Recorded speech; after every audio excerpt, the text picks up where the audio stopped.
Va ser una gran notícia per a nosaltres quan se va anunciar per fi que aquest projecte entrava dins d'aquest programa. Portàvem molt de temps treballant-lo des de la regidoria de Benestar i conjuntament en tot l'equip de govern.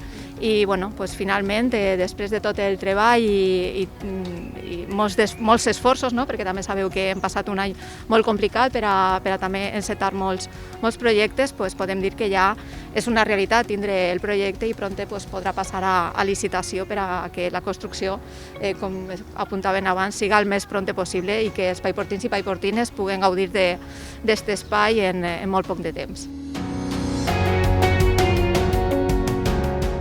Estem parlant d'un centre d'autonomia, com dic jo, que és un centre de dia per a persones majors, al voltant de 60 places, que donarà, òbviament, un servei de proximitat i donat l'enclau on està l'edifici, cobreix diversos objectius. Per un costat, òbviament, la pròpia ubicació de l'edifici és ideal per a un centre de dia de persones majors, per a més tindre en compte el component intergeneracional que també sempre treballem des de la conselleria. Al voltant n'hi ha parcs infantils que també connecten a la gent major en les generacions de la infància.